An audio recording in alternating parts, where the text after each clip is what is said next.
अद्दीन कुल्लुहु अदब, दीन सारा अदब का नाम है। बेअदब आदमी उसको कहते हैं जिसका कोई हद बंदा नहीं होता, वो बेअदब होता है। हुजूर ने फरमाया फायदा फातकल हया फअल मा शि'ता, जब तू बेहया हो जाए फिर तू आजाद है, जो मर्जी कर। नबी पाक अलैहिस्सलाम से बड़ा कोई नहीं सिवाय अल्लाह के। पता है आपको, बाद अज़ खुदा बुजुर्ग तुई किस्से मुख्तसर, नबी करीम सल्लल्लाहु अलैहि वसल्लम से बड़ा कोई नहीं कि हुजूर को किसी का अदब करना हो।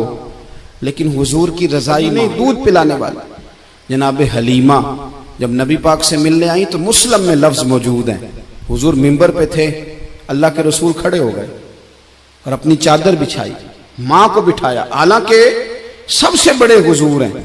हजरत अबू बकर सिद्दीक रज़ी अल्लाह तआला अन्हु फरमाते हैं मेरे वालिद बूढ़े थे, आंखों से नाबीना थे। फतह मक्का पर उनका इरादा बन गया मुसलमान होने का। मैं बड़ा राजी था कि मेरे बच्चे भी मुसलमान हैं, पोते नवासे भी मुसलमान हैं। अल्हम्दुलिल्लाह मेरे अब्बा भी मान गए। कहते हैं जब मैं उन्हें ले करके हुजूर की बारगाह में गया ना, नाबीना थे वो, ले करके गया तो अल्लाह के रसूल खड़े हो गए और हुजूर ने ऐसा जुमला कहा कि मैं रो पड़ा। महबूब फरमाने लगे अबू बकर अगर इनका इरादा बन गया था कलमा पढ़ने का तो इस बूढ़े को क्यों तकलीफ दी, मुझे बताते मैं घर आके कलमा पढ़ा जाता। आप इसको एजाज समझें भाई। जो नौजवान कहता है ना मैं बड़ा तेज हूं, अब हमारे यहाँ ना बेबाकियां बड़ी हैं, जो मुंह में आया कह के छोड़ना है। कहते हैं जी मैं जी सच्ची बात करता हूँ जी, किसी को तकलीफ भी हो तो मैं तो कहता हूँ सच तो बड़ा मीठा होता है, उसे तो तकलीफ होती नहीं। असल में आपने सच में मिर्चें बड़ी डाल दी, इसलिए कि सामने वाले को दिक्कत हुई है। सच बोलने पर तरीके से बोले, आप बेबाक ना बने, आप जो मुंह में आता है आप कह देते हैं, तो अदब करें। उस्ताद काबिल अदब होता है।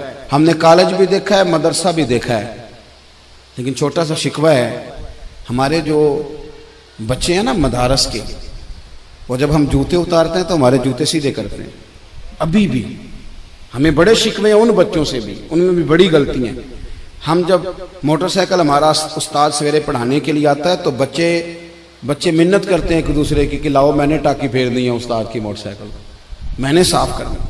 हमारे बच्चे अभी भी उस्ताद जी आ गए और जब वो निकलते हैं ना क्लास से, वो सारा निजाम वही है जो आपका, पीरियड लगता है 40 मिनट, और जब बच्चे निकलते हैं तो कोशिश होती है उस्ताद को पुश्त ना करें, और वो किताबों का भी वो बुरा हाल नहीं करते जो कॉलेज के स्टूडेंट करते। मुझे एक दिन मैं किसी के घर में मेहमान था तो उनके यहाँ एक टीचर थे जो फिजिक्स पढ़ाने आते थे। तो बच्चे से उसका बाप पूछता है कि वो मास्टर साहब आए कि नहीं। वो कहने लगा नहीं अब्बा वो कल भी नहीं आए थे। वो कहने क्यों नहीं आता, वो 5,000 रुपया ट्यूशन लेता है तो आज भी नहीं आया वो। मैंने उसके बाप से कहा कि अपनी चाय उठा के ले जाए, मेरी तो तबीयत फीकी हो गई है। उस्ताद 10,000 ले या 20,000 ले, लेना तो उसने उस्ताद ही है ना। अब क्या बात करते हैं, ये कोई तरीका है? कहने लगे नहीं वो मौलवी साहब नहीं, वो फिजिक्स पढ़ाते हैं। और मैंने कहा छोड़ो, मौला अली शेर खुदा कहते थे जिसने एक लफ्ज भी पढ़ा दिया वो तो मेरा मालिक है।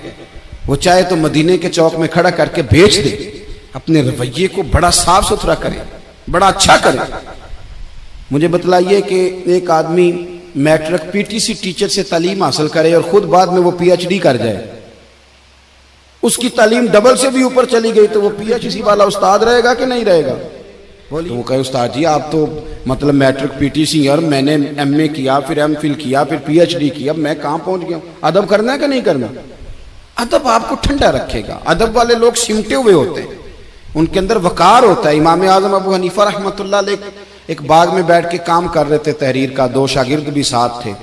अब तो आप ये छोटे से मोबाइल में सारा कुछ बंद करके रख सकते हैं, जो मर्जी खोल के। उस जमाने में किताबें होती थी और कलमी नुस्खे, बड़ी किताबें बिक रही हैं, नोट्स बिक रहे हैं, चाएं बाएं तहकीक हो रही है। अस्माउर रिजाल एक बाकायदा इल्म है, अगर आप देखें तो हम बहस करते हैं रावियाने हदीस पे।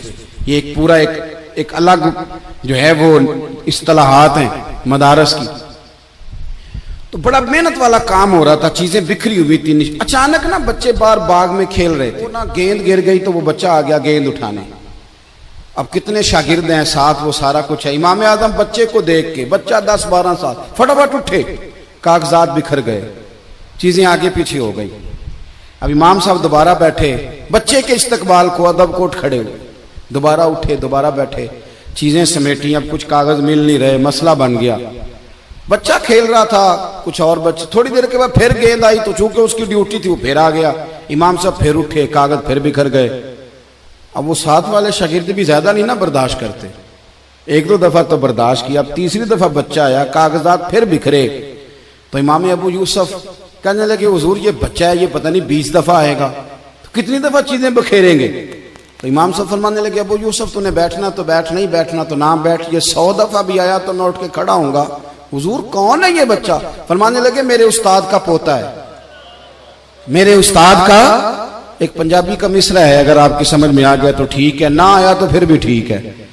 एक पंजाबी का मिसरा है, किसी दरवेश ने कहा था असला नाल जे नेकी करिए वो नस्लां ताक नहीं भुल दे, ते बेअसलां नाल नेकी करिए ते फुल कंडियां नाल तुल दे। हमेशा असातिज़ा के तो लोग पोतों नवासों का भी है, और मैं दलील दे सकता हूं कुरान पाक से, वकाना अबूहु मसालिहन। अदब ना छोड़ना, अदब बड़ी आला चीज का नाम है। अदब वाले लोग हुस्न वाले होते हैं, उनके लबो लहजे मीठे होते हैं, उनसे मिल के माँ बाप, असातिज़ा, मशाइख, हर बंदा राजी होता है कि यह अदब वाला है। इकबाल कहने लगे अदब पहला करीना है, मोहब्बत के करीनों में